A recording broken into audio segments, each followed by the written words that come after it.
Salatullah salamullah. Alhamdulillah wassalatu wassalamu ala Rasulillah wa ala alihi wa sahbihi wa mawalah wa la hawla wa la quwata illa billahi wa ba'd. Ma'asyiral muslimin wal muslimat rahimani wa rahimakumullah.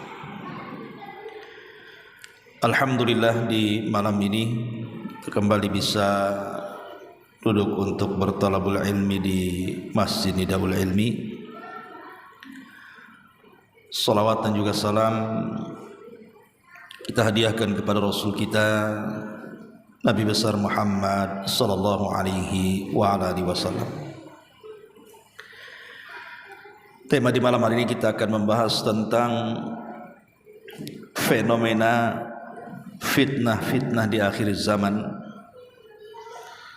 dan bagaimana caranya kita menghindar dari fitnah-fitnah akhir zaman ini. Ma'asyiral muslimin wal muslimat a'azzani Allah wa iyyakum. Di dalam doa yang selalu diajarkan Nabi sallallahu alaihi wasallam dan diserukan kepada para sahabatnya untuk senantiasa dibaca adalah doa meminta perlindungan kepada Allah dari fitnah, sebagaimana diriwayatkan dalam Sahih Muslim. Nabi SAW kemudian mengajarkan doa, Allahumma inna na'udzubika minal fitani ma dhahara minha wa ma batan. Ya Allah, aku berlindung kepadamu dari berbagai macam fitnah, baik yang tampak ataupun yang tersembunyi. Ketika Nabi SAW berdoa dengan doa ini dan menganjurkan para sahabat dan umatnya untuk berdoa dengan doa ini, yaitu doa perlindungan dari fitnah, menunjukkan bahwa fitnah ini sesuatu yang memiliki dampak buruk, baik dalam kehidupan dunia ataupun akhirat. Tetapi manusia tidak lepas daripada fitnah. Mau menghindar kemanapun, fitnah itu pasti ada di belakangnya. Karena Allah Subhanahu wa taala berfirman dalam surah Al-Ankabut ayat 1-3, Alif Lam Mim, ahasiban nas an yutraku an yaqulu amanna wa hum la yuftanun. Walaqad fatanna alladhina min qablihim fala ya'lamanna Allahu alladhina sadaqu wa la ya'lamanna al-kadhibin. Alif Lam Mim. Apakah manusia mengira mereka akan ditinggalkan begitu saja setelah mereka mengucapkan kami beriman, sementara mereka tidak difitnah, tidak diberikan ujian? Dan sungguh kami telah memberikan ujian, memberikan fitnah terhadap orang-orang sebelum mereka, agar Allah mengetahui siapa di antara mereka yang benar keimanannya dan siapa di antara mereka yang dusta keimanannya. Jadi manusia itu pasti akan dihadapkan dengan fitnah. Nabi SAW mengatakan dalam hadis Muslim, tu'radul fitan 'alal qulubi kal hasiri udan. Fitnah-fitnah akan menempel dalam hati-hati manusia sedikit demi sedikit seperti tenunan helaian tikar. Fa ayyu qalbin ushribaha nukitat fihi nuqtatus sauda. Hati mana saja yang menerima fitnah itu, niscaya akan timbul noda hitam di dalam hatinya. Wa ayyu qalbin anqaraha nukitat fihi nuqtatu baydah. hatta tasira ala qalbaini ala abyad misla as-safa wa la tadurruhu fitnatun ma damatis samawati wal ard wal akharu aswad murbadan kal kuzi muzahhiya la ya'rifu ma'rufan wa la yunkiru munkara illa ma ushriba min hawa. Kata Nabi SAW, adapun yang menolak fitnah maka akan diletakkan titik putih dalam hatinya sehingga hati manusia terbelah menjadi dua. Ada hati yang sangat putih bersih di mana fitnah tidak akan membahayakannya selama langit dan bumi masih tegak, tetapi yang lain ada hati yang sangat hitam kelam seperti gelas yang dibalik, tidak mengenal yang ma'ruf, tidak pula mengingkari yang mungkar, kecuali ia hanya mengikuti apa yang dicintai hawa nafsunya saja.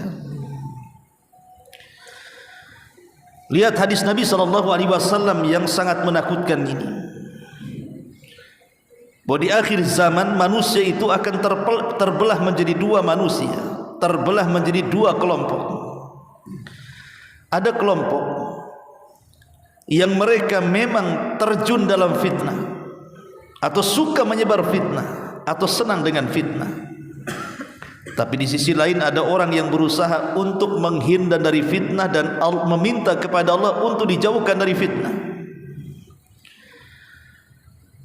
Lah orang-orang yang terkena fitnah di akhir zaman, Nabi SAW mempermisalkan seperti kuz muzahiyah.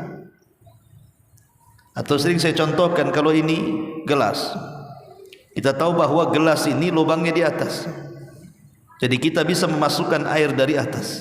Tapi kalau gelas dibalik seperti ini, tidak ada lubang di balik gelas itu, memasukkan sesuatu tidak akan masuk.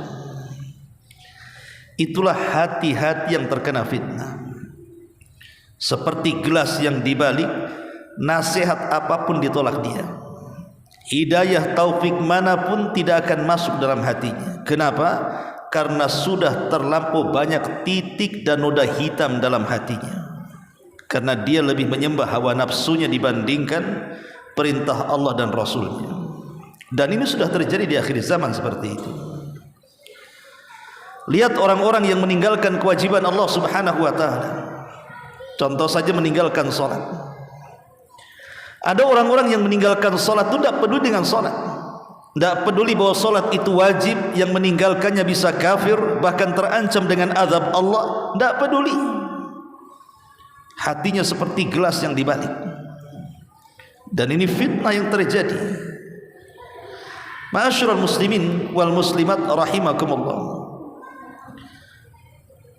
Bahkan Nabi SAW mengatakan dalam hadis Muslim yang lainnya, dari hadis Abdullah ibn Amr radhiyallahu anhu, anna Nabiy sallallahu alaihi wasallam yaqul, inna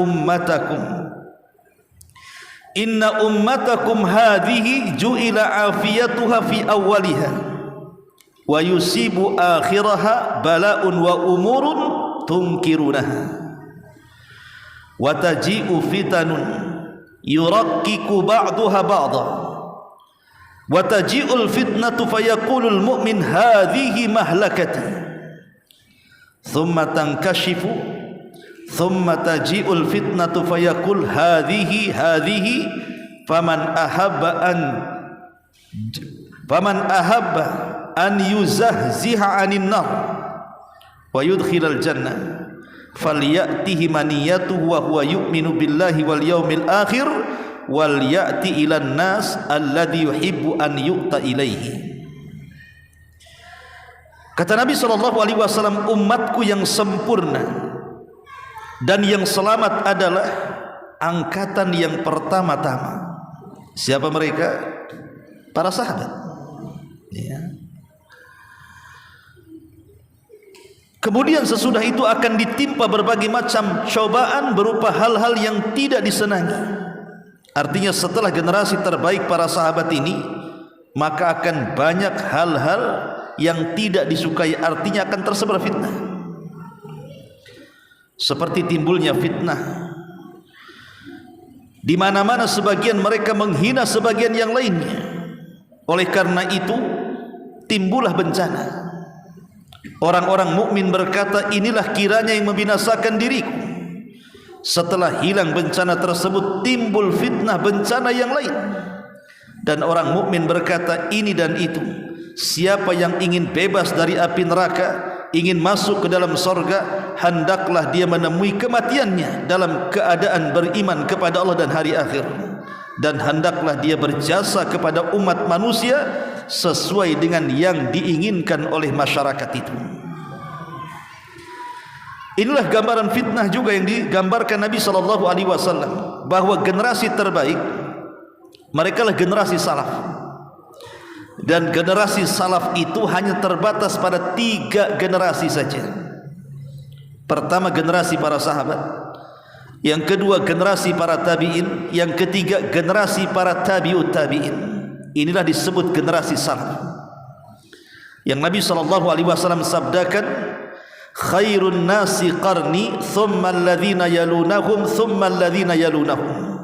Sebaik-baik generasi adalah generasi aku dan sahabatku, kemudian setelahnya para tabi'in, kemudian setelahnya para tabi'ut tabi'in. Mereka lah sebaik-baik generasi. Sehingga orang-orang yang mengaku mengikuti salaf artinya mengikuti 3 generasi ini. Jadi kalau orang-orang mengaku dirinya bermanhaj salaf, berarti mengikuti manhajnya 3 generasi ini. Generasi sahabat, tabi'in dan tabi'ut tabi'in. Sebab setelah generasi ini akan muncul berbagai macam fitnah. Salah satunya menghina satu dengan yang lainnya. Sehingga seorang mukmin ketika dihadirkan fitnah tersebut, dia akan mengatakan, inilah hari kebinasaanku. Dan begitu seterusnya. Makanya Rasul mengatakan di akhir hadis, maka siapa yang ingin terbebas dari api neraka dan dimasukkan ke dalam sorga, maka hendaklah dia menemui kematiannya dalam keadaan beriman kepada Allah dan hari akhir. Dan hendaklah dia berbuat baik dan menyebarkan kebaikan di tengah-tengah manusia. Sebab kalau sudah fitnah terjadi, orang-orang yang beriman itu akan sesak dada. Pasti fitrah mereka itu akan menolaknya. Sama seperti Nabi SAW. Sebelum diangkat menjadi Nabi dan Rasul, dia melihat kondisi orang-orang kafir Quraisy itu yang menyesakkan dada. Semakin hari semakin buruk akhlaknya. Makanya Nabi SAW selalu tahanut mencari tempat-tempat untuk tafakur. Akhirnya tafakur di Gua Hira, kemudian mendapatkan wahyu di situ. Maka orang-orang yang baik ketika melihat fitnah itu sesak dadanya. Ma'asyiral muslimin yang dimuliakan Allah Subhanahu wa taala, lah di antara contoh-contoh fitnah itu Nabi SAW mengatakan, badiru bil a'mali fitanan. Bersegeralah kalian beramal saleh sebelum muncul berbagai macam fitnah. Kaqita'il lailil mudlim, seperti potongan malam. Yusbihu rajulu mu'minan wa yumsi kafira. Ada orang di pagi hari dia masih beriman, tetapi di sore hari dia sudah kafir. Wa yumsi mu'minan wa yusbihu kafira. Sore hari dia beriman, pagi pula dia kafir. Kenapa demikian? Ya bi'udinahu bi'aradin minad dunya. Karena dia memperjualbelikan agamanya dengan harga yang murah dari barang-barang dunia. Betapa banyak hari ini yang disibukkan dengan perkara dunia, akhirnya mereka melupakan agama. Tidak pernah hadir di majelis ilmu, tidak pernah hadir di solat-solat jamaah, tidak pernah beribadah kepada Allah Subhanahu wa taala. Dunia itu menjadi tujuan utama manusia, dan itu kebanyakan manusia kan seperti itu. Sampai ada orang-orang yang kemudian rela mendahulukan jual belinya dibandingkan kewajiban dia kepada Allah Subhanahu wa taala. Mereka tidak sadar terkadang mereka kafir tanpa disadari. Banyak orang-orang yang murtad, entah masalah ekonomi, entah masalah pernikahan, entah masalah yang lainnya, keyakinan, kesesatan dan begitu seterusnya, akhirnya murtad tanpa sadar. Kemudian Nabi SAW juga mengatakan dalam hadis yang disepakati Bukhari Muslim, kata Rasul, yataqarabuz zaman, Zaman itu akan berputar dengan cepat. Kalau dulu satu hari itu rasanya lama sekali, sekarang satu hari itu rasanya pendek sekali. Tahu-tahu zuhur, asar, maghrib, isya, subuh, pagi lagi, zuhur lagi ketemu. Jadi dulu itu waktu itu sangat berkah. Saya contohkan bagaimana Imam Nawawi rahimahullahu ta'ala dalam usia 40 tahun kurang lebih dia meninggal dunia. Yang mengarang kitab Arba'in Nawawi, Riyadhus Shalihin, Syarah Sahih Muslim, itulah Imam Nawawi.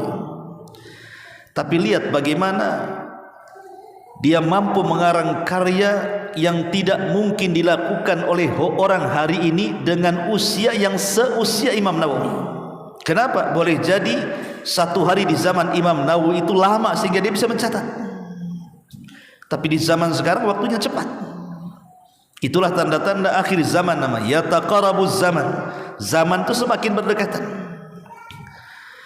Kemudian juga yataqarabuz zaman wa yaqbidul ilmu, atau wa yuqbadul ilmu, dan ilmu akan dicabut. Bagaimana dicabutnya ilmu? Dengan diwafatkannya para ulama. Dan wafatnya para ulama adalah musibah yang tidak bisa tergantikan. Kalau seorang presiden meninggal, besok wakilnya sudah diangkat. Terkadang wakil lebih hebat dibandingkan presidennya. Kalau ada orang kaya meninggal, besok datang orang kaya yang jauh lebih kaya lagi. Dalam urusan dunia, manusia bisa mewakilkan yang lainnya. Tapi dalam urusan keulamaan, jarang sekali kalau ada seorang ulama meninggal, ada penggantinya yang lebih alim daripada sebelumnya. Siapa hari ini yang bisa menggantikan Imam Syafi'i? Tidak ada. Siapa yang bisa menggantikan Imam Ahmad, Imam Malik, Abu Hanifah? Tidak ada. Atau ulama-ulama kontemporer, siapa yang bisa menggantikan Syekh Albani? Tidak ada. Yang menggantikan Syekh bin Baz, Syekh Utsaimin, dan masyayikh yang lainnya.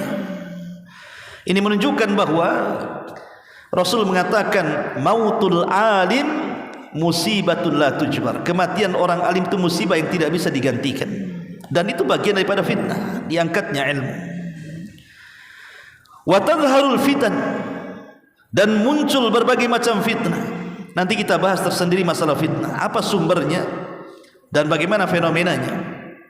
Kemudian wa yulqasyuh, ditanamkan di dada-dada hati kaum muslimin kekikiran yang luar biasa.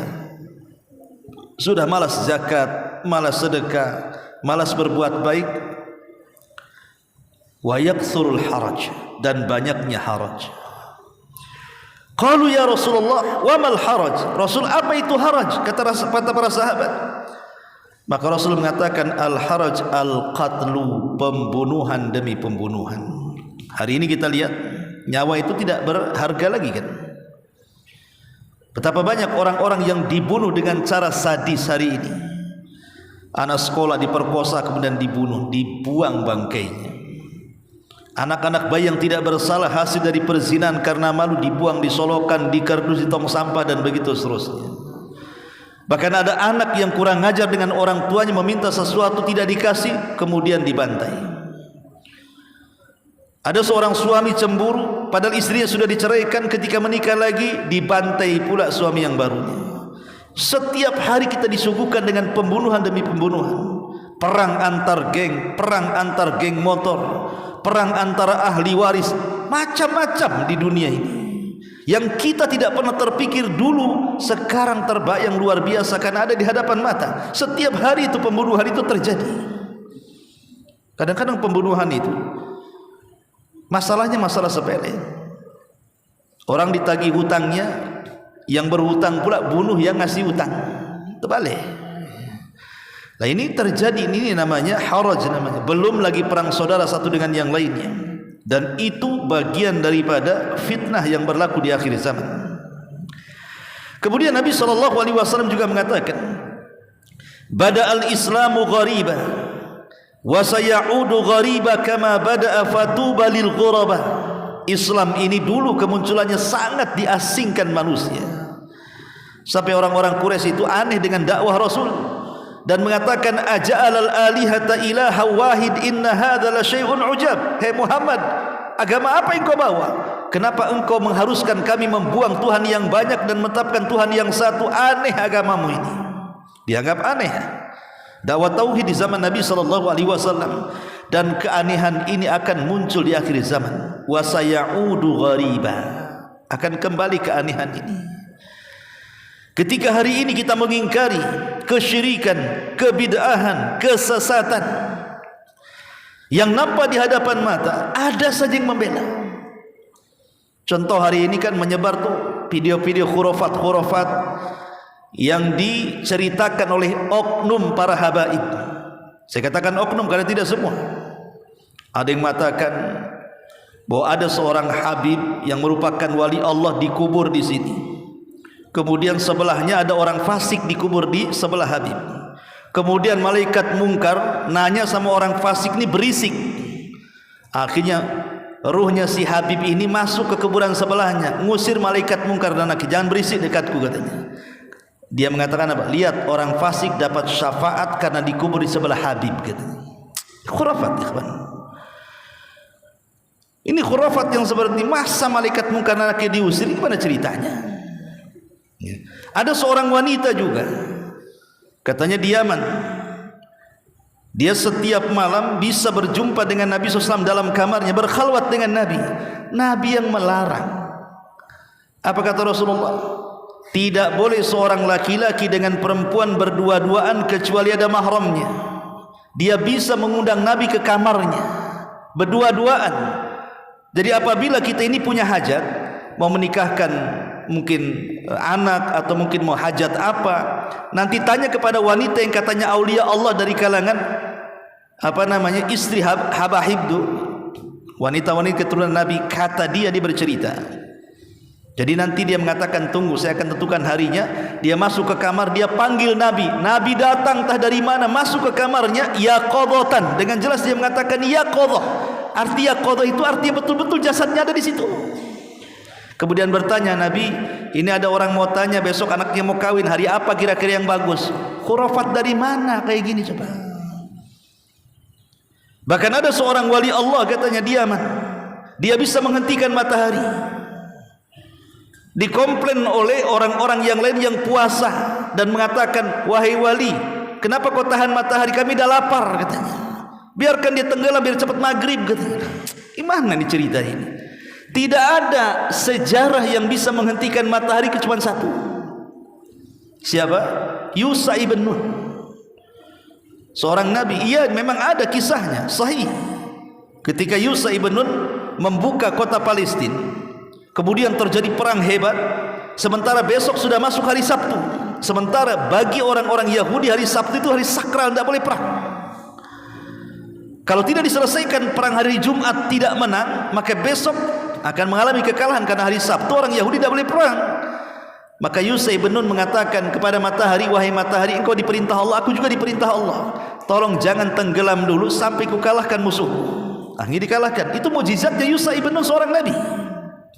Bisa pula kemudian dibuat khurafat, ada wali menghentikan matahari, tidak boleh tenggelam dulu. Kasihan orang yang puasa kelamaan katanya. Khurafat, ikhwan. Bahkan ada seorang habaib cerita, dia punya jubah besar. Jadi kalau antum ingin melihat keindahan sorga, kecantikan bidadari, masuk ke dalam jubahnya, nanti diperlihatkan tuh keindahan-keindahan di situ, keindahan sorganya, bidadarinya. Khurafat dari mana lagi, ikhwan? Bahkan ada jubah seorang habib itu kalau ditanggalkan, itu ada suara tasbih itu, dia bertasbih jubahnya. Kalau tasbihnya ditanggalkan, dia berisik seolah-olah ada yang memainkan tasbihnya. Kita katakan, kita tidak mengingkari jubah dan tasbih itu bertasbih. Bahkan Allah yang mengatakan, wa im min kulli syai'in illa yusabbihuna bihamdi walakin la tafqahuna tasbihahum. Segala sesuatu bertasbih, bukan hanya jubahnya Habib saja. Semua yang diciptakan Allah itu bertasbih. Mau batu, mau pohon, mau tiang, mau apa, semua bertasbih. Tapi kita tidak tahu tasbihnya seperti apa. Kenapa dikhususkan kepada jubahnya Habib? Ya. Kita tidak mengkritik. Ini kan saya katakan oknum ikhwatu fiddin. Kalau mereka mengaku turunan Nabi, silahkan saja, tapi jangan buat khurafat. Bisa menghentikan ombak yang tinggi katanya. Persis kayak Muhammad Gufron jadinya. Bisa bicara dengan Nabi Sulaiman, bisa bicara dengan semut, bisa bicara dengan Nabi Adam, bahkan Nabi Hud bisa diundang di kuburannya. Ini khurafat, ikhwan. Ini fitnah sebenarnya. Bahkan sampai ke taraf syirik.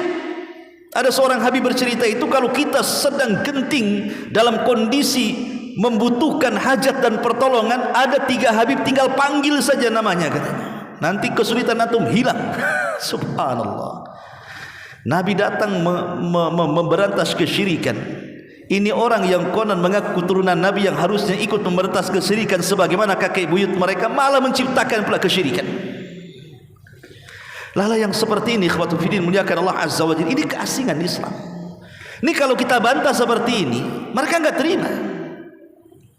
Dan mereka mengatakan itu kan karamah. Kita tidak mengingkari karamah. Memang karamah itu ada keanehan-keanehan yang dimiliki para nabi seperti irhasat dan mukjizat. Ada yang keanehan diberikan kepada para wali disebut karamah atau maunah. Ada yang diberikan keanehan kepada tukang-tukang sihir, bomo dan semacamnya seperti sihir dan yang semacamnya. Kita tidak mengingkari keajaiban ini, tapi karamah itu jangan kemudian dibawa kepada khurafat.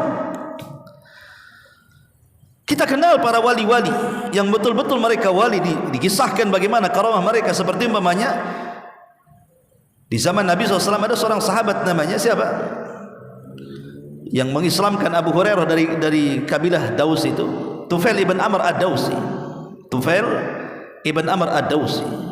Dia datang kepada Rasul, ya Rasul, saya sudah mendakwahi kaumku tapi mereka tak mau masuk Islam.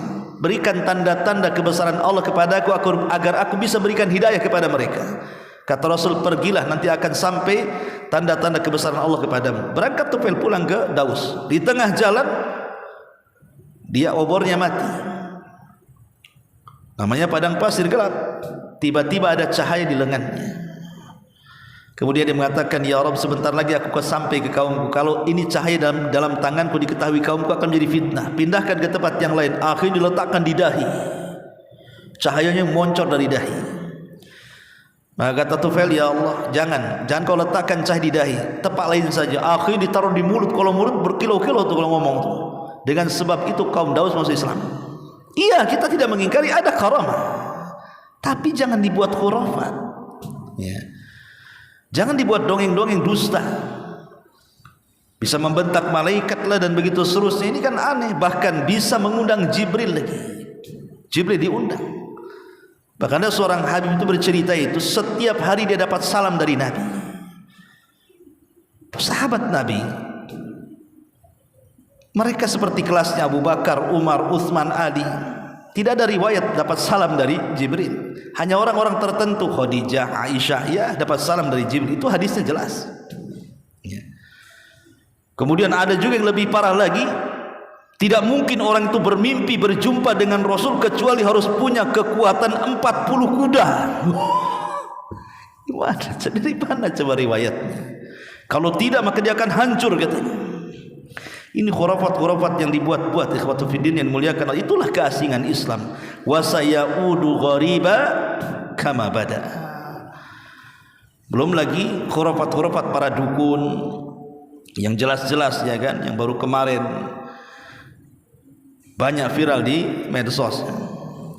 Ma'asyiral muslimin yang dimuliakan Allah Azza wa Jalla. Tapi kalau kita bisa simpulkan secara global, fitnah-fitnah yang terjadi di akhir zaman itu sebenarnya sumbernya cuma 2. Kenapa terjadi fitnah ini? Penyimpangan akidah, penyimpangan akhlak, penyimpangan-penyimpangan yang lainnya, itu sumbernya cuma 2. Pertama syubhat, dan yang kedua syahwat. Adapun syubhat diciptakan oleh iblis dan juga syaitan. Adapun syahwat diciptakan oleh hawa nafsu yang ada pada dada setiap manusia. Sering saya contohkan apa bedanya syubhat dengan syahwat. Nabi Adam dengan iblis. Nabi Adam dikeluarkan dari sorga itu karena syahwat. Tetapi iblis dikeluarkan dari sorga itu karena syubhat. Apa syahwatnya Adam? Makan. Makan itu bagian daripada syahwat. Makan buah larangan. Keinginan untuk makan itu syahwat. Disebabkan makan keluar Adam. Tapi iblis diusir dari surga karena apa? Syubhat. Dia merasa ketika disuruh sujud tak mau dia. Dia merasa lebih baik dibandingkan Adam. Padahal ini perintah Allah. Harusnya perintah Allah. Jangan tanya kenapa sujud. Sujud sajalah kalau sudah perintah Allah. Tapi iblis membangkang karena ada syubhat di kepalanya. Enak saja aku sujud kepada si Adam. Aku kan lebih baik diciptakan dari api dari tanah. Tidak mau katanya. Akhirnya tak sujud dia. Itulah perbedaan syubhat dengan syahwat. Maka dari sinilah iblis selalu memberikan syubhat dengan bentuk was-was kepada Bani Adam. Tetapi hawa nafsu yang ada pada setiap anak Adam itulah yang melahirkan syahwat. Ma'asyiral muslimin yang dimuliakan Allah Subhanahu wa taala, umumnya syahwat itu timbul dari dua perkara. Syahwat ini banyak. Tapi kebanyakan syahwat ini memunculkan dua perkara. Pertama, hubbul mal, cinta kepada harta, cinta kepada dunia. Yang kedua, hubbun nisa, cinta kepada wanita. Jadi syahwat ini berkisar dua ini saja kebanyakan yang terjerat dalam syahwat itu. Imma dia terlampau sibuk dengan dunia, melupakan akhirat, atau mungkin sibuk dengan perempuan, akhirnya dia pun melupakan akhiratnya. Makanya lihat bagaimana Nabi SAW itu untuk membentengi syahwat perempuan, Rasul melarang tidak boleh berdua-duaan dengan wanita kecuali ada mahramnya. Rasul melarang tidak boleh berdandan ala jahiliyah. Bahkan Quran sendiri mengatakan wala tabarrujna tabarrujal jahiliyatil ula. Kemudian juga Rasul melarang tidak boleh wanita itu untuk menaikkan suaranya. Bahkan Rasul mengatakan suara wanita itu aurat. Macam-macam hadis tentang hukum-hukum seputar wanita, karena mereka yang menimbulkan syahwat. Ataupun harta, Rasul melarang tidak boleh mencuri, tidak boleh mengambil hak, tidak boleh mengambil sejengkal tanah, dan begitu seterusnya, karena itu yang menimbulkan kerusakan. Dan syahwat itu umumnya menghancurkan akhlak. Adapun syubhat itu menghancurkan agama. Karena syubhat ini bicara soal agama, membuat keraguan-raguan dalam agama, membuat khurafat-khurafat dalam agama, membuat kemudian orang-orang tidak yakin lagi dengan keyakinannya. Seperti baru-baru sering saya singgung, ada seorang ustaz mau menyamakan Al-Quran dengan Injil. Injil mengatakan Isa itu anak Tuhan, mau disamakan pula yang semakna ada juga di Quran. Tidak ada Quran yang mengatakan Isa anak Tuhan, kecuali dalam bentuk celaan. Kalau dalam bentuk penetapan tidak ada, karena Islam meyakini Isa itu Nabi, bukan anak Tuhan. Si ustaz ini pula mau menyamakan, oh ada yang semakna dengan Quran. Disebutlah kemudian surah Maryam itu. Ini syubhat namanya. Kalau orang jahil ya saja, tapi kalau orang alim ya tidak bisa kayak gitu. Kenapa dia tidak jelaskan itu keyakinan anda, keyakinan saya seperti ini, harusnya kan seperti itu. Kenapa mesti dicocok-cocokkan di situ? Sampai kiamat gak akan cocok. Kenapa? Karena agama yang mentauhidkan Allah tidak akan sama dengan agama yang menyekutukan Allah. Mereka mengatakan Isa anak Tuhan, mereka mengatakan Isa satu di antara tiga Tuhan atau 3 in 1, dan mengatakan Isa adalah Tuhan itu sendiri. Ini yang paling ekstrim. Dalam Islam tidak ada mengatakan Muhammad anak Tuhan, Muhammad satu di antara tiga Tuhan, Muhammad Tuhan, tidak ada. Muhammad Rasulullah, Isa juga Rasulullah, semua para nabi Rasulullah, utusan-utusan Allah Subhanahu wa taala. Lah ini disebut syubhat namanya. Lah fitnah ini sumbernya dua, syubhat dan syahwat. Syubhat menghancurkan agama, syahwat menghancurkan akhlak. Kalau dua perkara sudah hancur, apa yang terjadi? Kerusakan di mana-mana. Ma'asyiral muslimin wal muslimat rahimakumullah. Lalu bagaimana caranya kita menghindar dari fitnah itu? Ada 10 perkara yang disebutkan para ulama. Pertama, muhawalatul al-ibti'adi an mawatinil fitani. Sebisa mungkin jauhi tempat-tempat sumber dari sumber-sumber fitnah. Jangan mendekati sumber fitnah. Pemanya ada orang sesat sedang berceramah, jangan hadir di situ. Nanti terkena syubhat kita di situ. Pemanya ini ada tempat-tempat membangkitkan syahwat di situ, entah lokalisasi, entah judi, entah apa tempat-tempat dibandingkan syahwat, jangan lewat di situ, apalagi hadir di situ. Jauhi tempat-tempat fitnah. Ada orang yang sedang bergibah, jauhi. Ada yang sedang berngadu domba, jauhi. Pokoknya tempat-tempat yang menimbulkan fitnah, jauhi.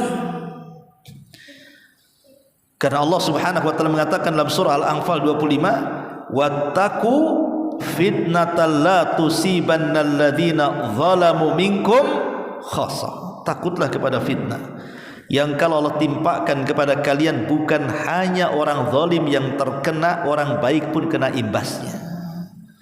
Lihat kalau azab Allah sudah turun, apakah semua orang zalim yang mati? Tidak. Terkadang rumahnya orang baik juga kena juga, nyawanya orang baik kena juga, padahal yang maksiat bukan dia. Maka jauhi tempat-tempat fitnah. Lihat bagaimana Nabi melarang tidak boleh lewat di tempat yang pernah diadab. Yang pernah diadab saja tidak boleh kita itu singgah di situ.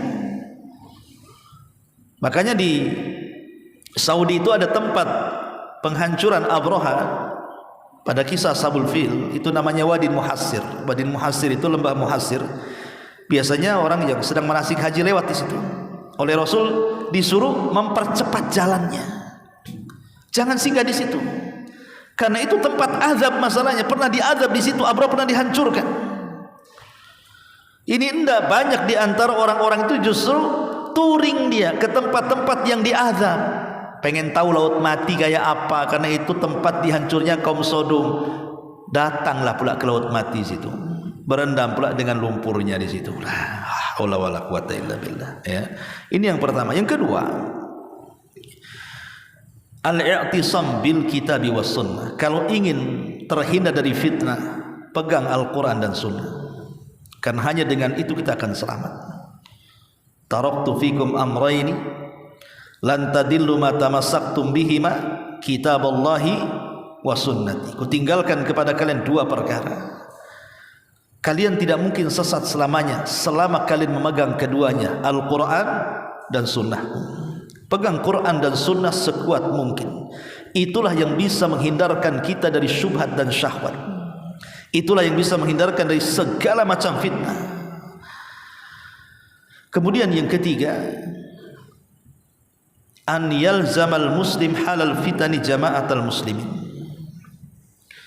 Ketika terjadi fitnah, menyatulah dengan jamaah kaum muslimin, artinya dengan pemerintah. Karena ketika terjadi pemberontakan, itu kan bagian dari fitnah juga pemberontakan itu. Kenapa fitnah? Karena dengan pemberontakan itu nyaris tidak selamat dari jiwa manusia. Kalau sudah terjadi pemberontakan, itu pasti akan ada jiwa-jiwa yang melayang. Lihat negara-negara yang memberontak, kemudian meminta presidennya turun, kan, akhirnya kerusuhan di mana-mana. Itu fitnah. Akhirnya fasilitas-fasilitas negara hancur, jiwa-jiwa melayang, kemudian orang saling serang. Tidak bisa ikhwan, karena begini logikanya. Jangankan cerita pemberontakan, demonstrasi saja. Pamannya saya ini ketua demo, ketua korlap. Ketika damai-damai saja saya bisa orasi, bahkan boleh juga mungkin saya bisa himbau, ini demo damai, jangan buat kerusuhan. Ya masih dengar. Ketika hari sudah malam terjadi kerusuhan, apa mungkin ketua korlap jangan bakar sana? Nggak bisa. Siapa yang bisa menghentikan kalau sudah pecah kerusuhan itu?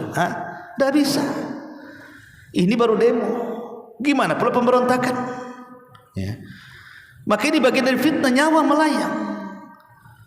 Memang mungkin satu sisi itu penguasa zalim harus diturunkan, tapi sisi lain ada madarat yang jauh lebih besar dibandingkan manfaatnya. Lihat Imam Ahmad, kurang apa masanya Imam Ahmad di Baghdad itu, di masa kekhalifahan Mu'tasim, kemudian Mutawakil sampai Al-Wathiq itu. Sampai ketika Khalifah Mu'tasim, Imam Ahmad kan dipenjara, dicambuk habis-habisan. Datang muridnya mengatakan, ya Imam, sebaiknya kau nyerah saja, katakan Al-Quran makhluk, kau akan keluar.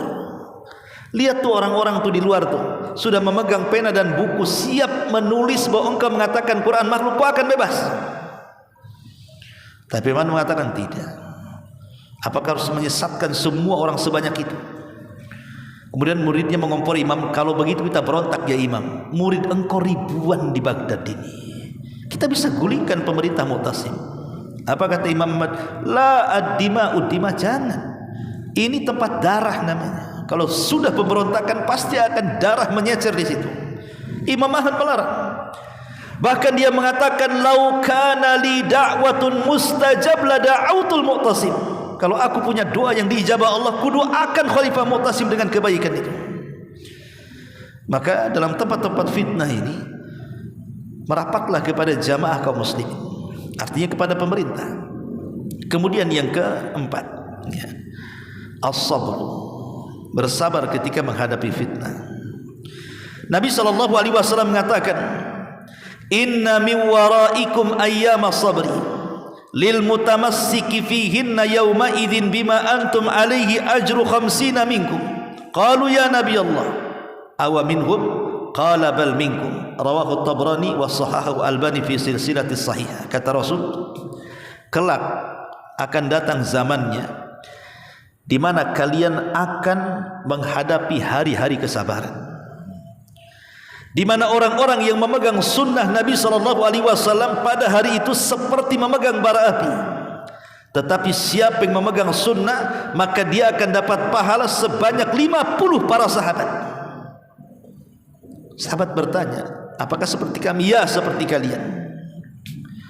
Dan kita lihat sabda Nabi SAW ini sudah menjadi sebuah kenyataan. Islam sudah mulai diasingkan, sunnah sudah mulai tidak diacuhkan, bahkan orang yang menghidupkannya diolok-olokkan, dan begitu seterusnya. Makin berat.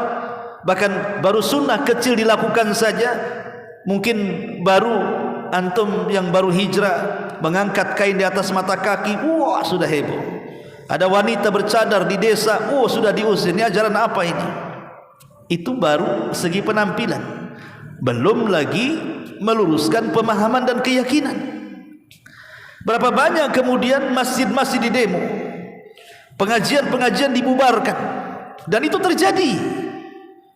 Bukan isapan jempol, memang itu terjadi. Pengajian di mana-mana dibubarkan, padahal mereka sedang mengajak manusia ke jalan Allah, kepada sunnah Rasulullah. Di sisi lain gereja pula dijaga, di sisi lain pula umat-umat di luar Islam datang dihormati. Padahal sesama kaum muslimin harusnya lebih hormat. Okelah kalau memang ada perbedaan, tapi selama rukun Islamnya sama, rukun imannya sama, apa masalahnya? Sementara orang kafir yang sudah jelas-jelas tidak rukun Islamnya sama dengan kita, rukun imannya berbeda dengan kita, kenapa lebih dimuliakan? Dengan alasan toleransi, harusnya itu diberikan kepada kaum muslimin.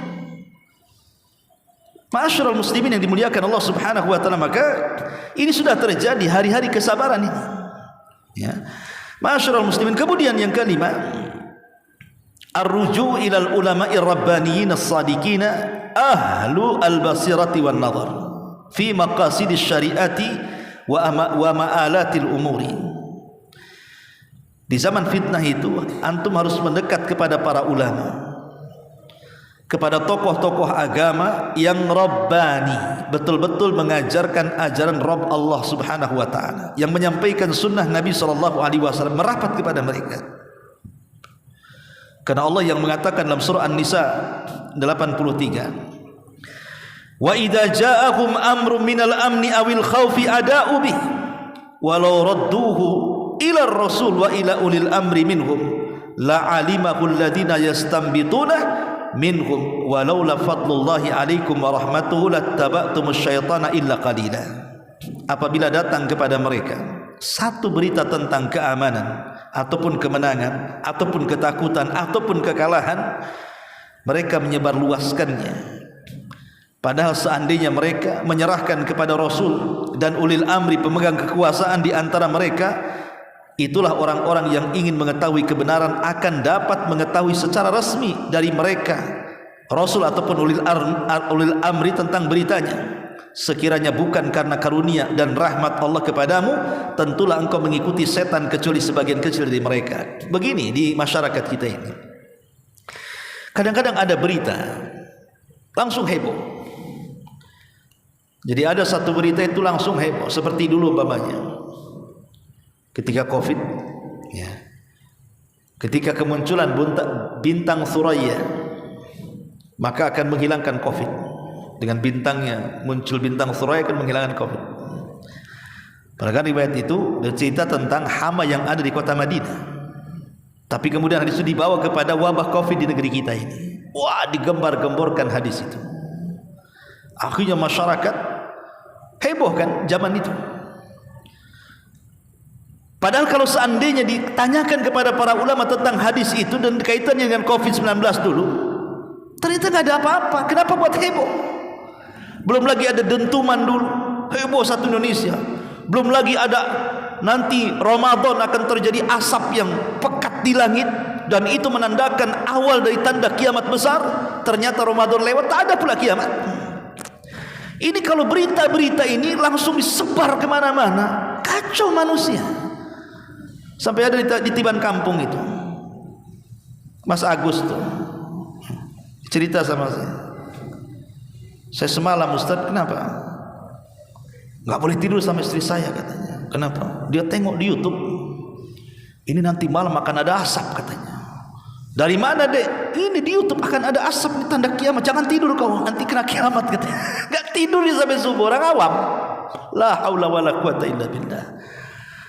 Ya. Masyarul muslimin yang dimuliakan Allah Azza wa Jalla, sampai seperti itu karena tidak dikembalikan kepada ulama, akhirnya buat heboh. Akhirnya jadi berita hoax di mana-mana. Itu sudah salah pun tak minta maaf juga kan gitu. Buat lagi kemudian berita-berita heboh. Masyarul muslimin yang dimuliakan Allah Subhanahu wa taala. Ini yang kelima. Yang keenam, taqwallahi fi sirri wal alan. Bertakwalah kepada Allah, baik dalam terang-terangan ataupun dalam sembunyi-sembunyi. Karena Allah Subhanahu wa taala mengatakan, "Wa man yattaqillah yaj'al lahu min amrihi yusra." Siapa yang bertakwa kepada Allah, Allah jadikan perkaranya mudah. Dalam ayat yang lain, "Wa man yattaqillah yaj'al lahu makhraja." Siapa yang bertakwa, Allah kasih jalan keluarnya. Dan begitu seterusnya. Takwa itu bisa melepaskan kita dari fitnah. Kemudian yang nomor 7 adalah kasratul ibadah. Di saat fitnah banyak di mana-mana, syubhat di mana-mana, syahwat di mana-mana, perbanyak ibadah. Karena pahalanya besar. Rasul mengatakan, al-ibadatu fil haraji kal hijrati ilayya.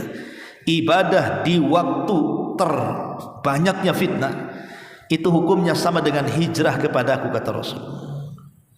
Subhanallah. Kenapa demikian? Al-Imam Al-Qurtubi rahimahullahu ta'ala, sebagaimana Nabi SAW ketika hijrah dari Mekah ke Madinah, tujuannya apa? Menjaga agama agar tidak dirusak oleh orang-orang musyrik, maka diperintahkan hijrah dari Mekah ke Mekah ke Madinah supaya dijaga agamanya. Sebab kalau terus menetap di Mekah, maka akan terus agama Islam itu akan diintimidasi. Boleh jadi kemudian lama-lama akan habis kan gitu. Maka untuk mempertahankan agama, Rasul hijrah.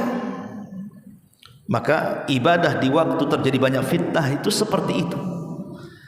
Kita keluar dari fitnah manusia, kita fokus beribadah kepada Allah Subhanahu wa taala. Makanya ibadah di waktu fitnah sama dengan hijrah kepada Nabi sallallahu alaihi wasallam.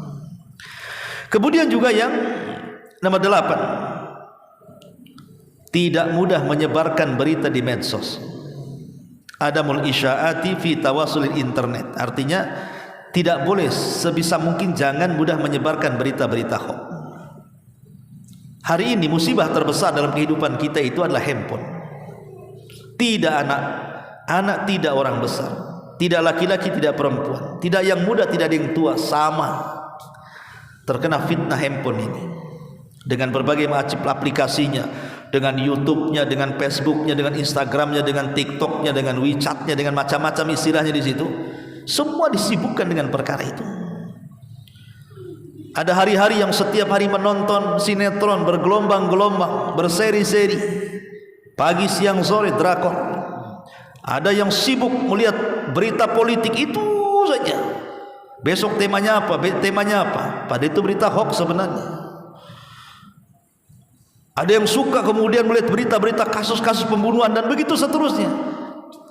Ada yang macam-macam lah, ada yang musik aja, ada yang cari orang yang lawakan aja, macam-macam lah orang dengan handphone hari ini.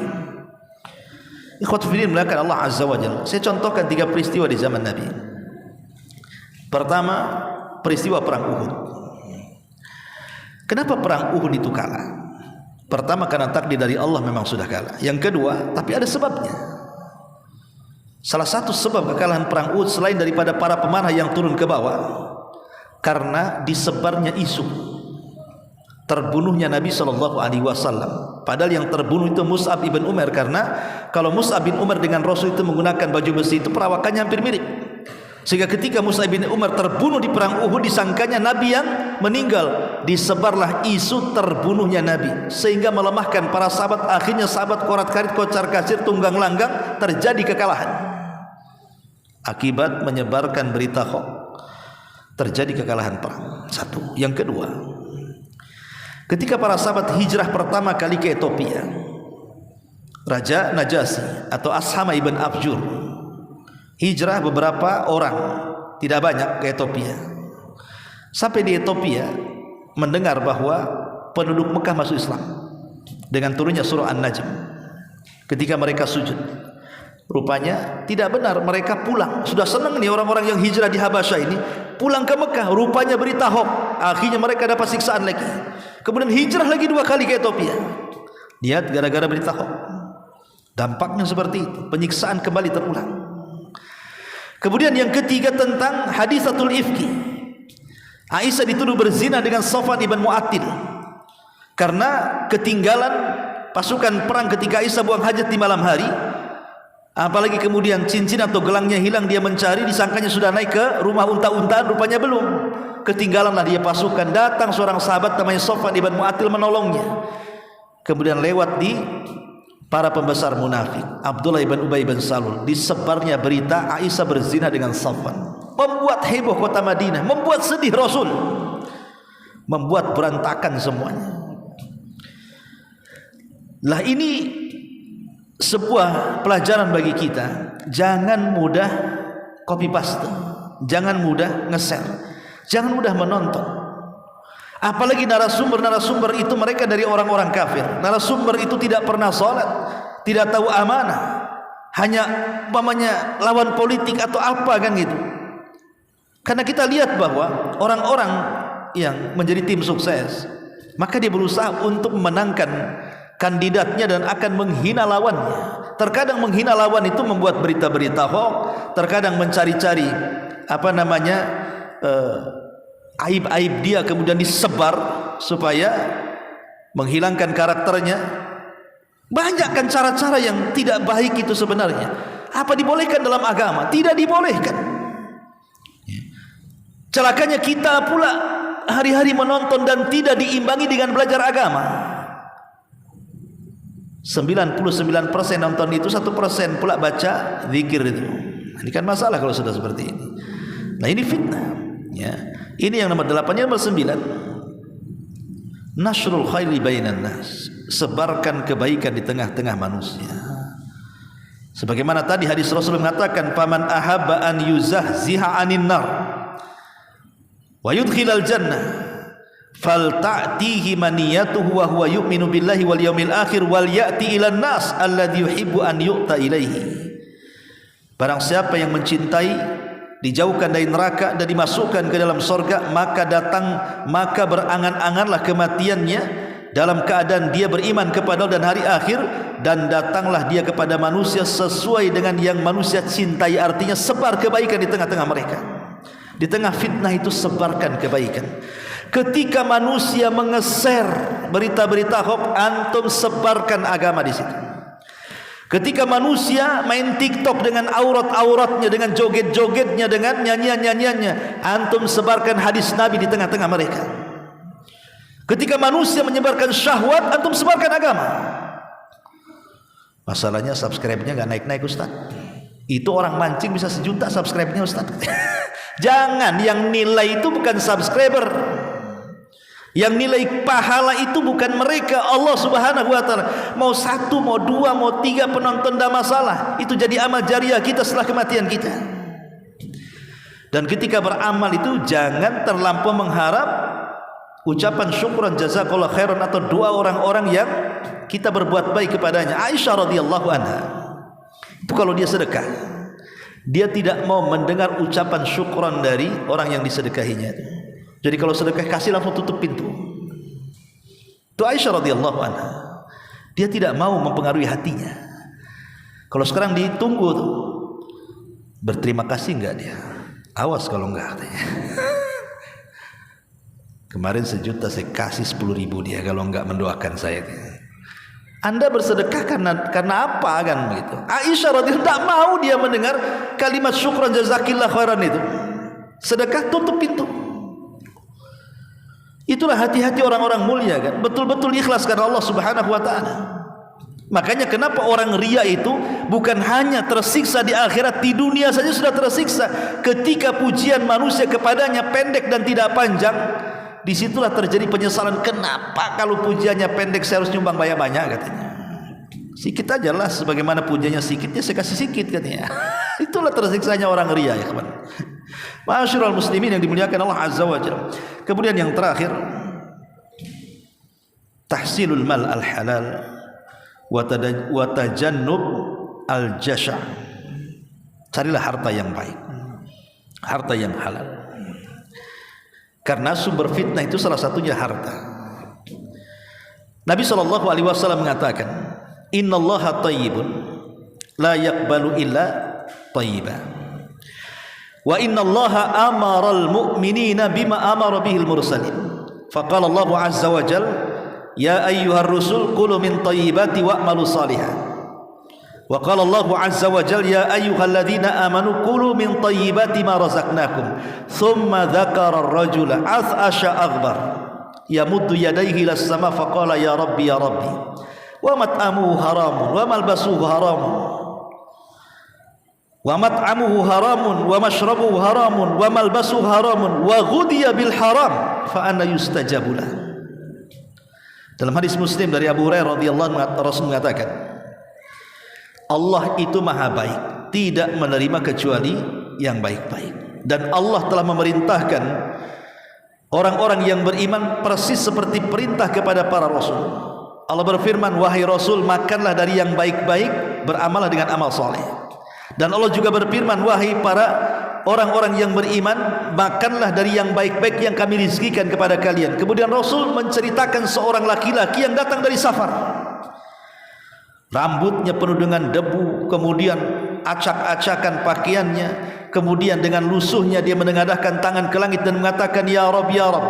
Tapi Rasul mengatakan, macam mana doanya akan dikabulkan?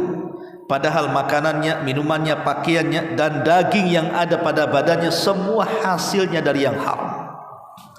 Ulama mengatakan ada 2 faedah dari hadis ini yang sangat bagus. Pertama, bahwa faedah makan dari makan yang halal itu adalah mustajab doa. Kalau doa kita ingin dikabulkan, maka makanlah dari yang halal. Rasul mengatakan kepada Sa'ad bin Abi Waqqas, ya Sa'ad, atib mat'amaka takun mustajabatan lidoa. Wahai Sa'ad, makan dari yang baik-baik, engkau akan menjadi manusia yang paling mustajab doanya. Subhanallah. Rasul tidak katakan kepada Sa'ad, Sa'ad, baik akan aku doakan, engkau akan menjadi orang yang paling mustajab doa. Karena kan Sa'ad yang meminta kepada Rasul, Rasul, doakan agar aku menjadi orang yang paling mustajab doa. Apa jawaban Rasul? Makan dari makanan yang baik. Rasul tidak mengatakan, oke, kalau begitu saya akan doakan, mudah-mudahan kau dijabah doa. Kenapa? Rasul tidak mau mengkhususkan kepada Sa'ad saja. Bahwa siapapun bisa menjadi mustajab doa, syaratnya makan dari yang baik. Itu yang pertama. Yang kedua, kalau kita punya keturunan, nanti ini yang muda-muda yang nanti akan menikah dan punya anak, yang sudah orang tua, ya pastilah sudah punya keturunan, pasti menginginkan keturunannya itu menjadi orang sukses. Pasti itu. Kalau baik, kalau bisa anak saya lebih hebat daripada bapaknya. Kalau bisa anak saya menjadi anak yang bermanfaat dunia dan akhiratnya, menjadi manfaat bagi bangsa, negara dan republik dan begitu seterusnya. Ingin jadi ini, jadi itu. Itu cita-cita orang tua kepada anak. Tapi tahu enggak rahasia cita-cita anak itu menjadi sukses sesuai keinginan orang tuanya? Itu terletak pada orang tua ngasih makan sama anaknya. Contoh, dahulu ada seorang abid ahli ibadah, orang soleh namanya Al-Mubarak. Mubarak ini orang saleh, dulunya budak dimerdekakan. Tapi dia ahli ibadah. Al-Mubarak ini bekerja di kebun delima. Setelah setahun lebih dia bekerja di situ. Dia tidak tahu majikannya yang mana satu. Satu hari kemudian datanglah majikan kebun itu. Lah kebetulan di hadapannya ada Mubarak. Maka dia mengatakan, wahai pekerja, ambilkan delima untukku. Ia bergegas karena yang merintahkan majikannya, dia cepat mengambil delima. Rupanya pas dicicipi, kecut pula delima itu. Kata majikannya, ambil yang lain. Kecut lagi, ambil yang lain. Kecut lagi, marah majikannya. Hei pekerja, apa engkau baru sebentar bekerja di sini? Kata Mubarak, sudah lama wahai Tuan. Kenapa kau tidak bisa membedakan mana delima yang kecut, mana delima yang manis?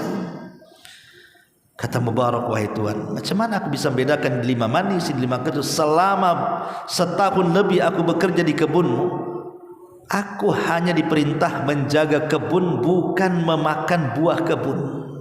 Aku tidak pernah memakan baik yang ditangkai ataupun yang jatuh. Aku berusaha tidak memakannya karena tidak ada perintah. Yang ada perintah jaga kebun. Itu yang kulaksanakan. Kalau sekarang kan enggak. Penjaga kebun yang pertama kali mencicipi sebelum pemilik kebun. Yang lebih parah, penjaga kebun panen, dia yang jual panennya, yang pemilik kebun bingung mana buahnya katanya. Ini yang parah lagi, ya. Ini yang kurang ajar penjaga kebun kayak gini nih. Jadi tajublah tuannya. Ada orang yang amanah, yang jujur. Siapa namamu? Mubarak. Mubarak besok datang ke rumah.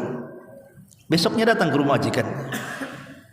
Kata majikannya, Mubarak, aku punya anak gadis. Dia sudah layak menikah. Saya lihat di raut mukamu, kau orang baik, kau orang soleh. Saya ingin berdiskusi empat mata tentang jodoh anak gadisku. Kira-kira kalau anak gadisku ini menikah, seperti apa laki-laki yang berhak menikahinya? Maka Mubarak mengatakan, ya Tuan, orang Yahudi menikahi perempuan karena kecantikannya, orang Nasrani menikahi perempuan karena kekayaannya, tapi orang Islam menikahi perempuan karena akhlak, iman dan takwanya.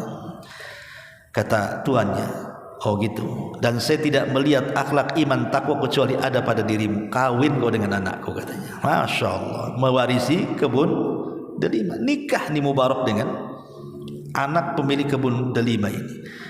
Dari pernikahannya lahir orang besar. Siapa yang tidak kenal Abdullah ibn Mubarak? Ulama dunia. Itu ulama dunia yang kelak akan menjadi orang kaya di Irak. Bukan hanya Allah anugerahkan kekayaan yang banyak, tapi ilmu yang mendunia, yang dicatat dalam kitab-kitab ulama, fatwa-fatwanya Abdullah ibn Mubarak itu. Anak siapa Abdullah Mubarak? Anaknya si Mubarak, yang ketika dia bekerja di kebun delima, dia meninggalkan yang syubhat apalagi yang haram.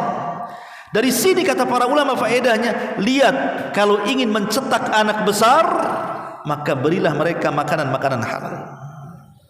Al-Imam Al-Juwaini, atau dikenal Al-Imam Al-Haramaini, guru daripada Imam Ghazali, itu kalau debat tidak pernah kalah, tapi sekali-kali kepleset-pleset lidahnya itu. Jadi dia bercerita kenapa dengan kehebatan debatnya Imam Juwaini itu, terkadang di tengah-tengah bicara kadang-kadang kepleset, sabkul lisan bahasa kitanya, ya. Kemudian bercerita dulu waktu ayahku bernazar sebelum aku lahir, dia pengen mencetak dari perut ibuku seorang bayi yang kelak menjadi ulama besar. Dan dia mensyaratkan kepada ibuku, istrinya, maksudnya istri ayahku, tidak boleh menerima makanan dari siapapun kecuali dia yang mencari dan hasil keringatnya. Kalau ada makan dari tetangganya diterima, tapi nggak dimakan, nggak boleh dimakan. Betul-betul memensortir makanan yang masuk ke tubuh istrinya supaya betul-betul dapat anak dengan anak yang berkah. Akhirnya betul istrinya tidak pernah memakan makanan yang dikasih siapapun. Dia hanya memakan makanan hasil jeripaya suaminya saja, yang halal-halal. Satu hari dia hamil, lahirlah aku. Di waktu bayi, aku pernah menangis karena ibuku sibuk.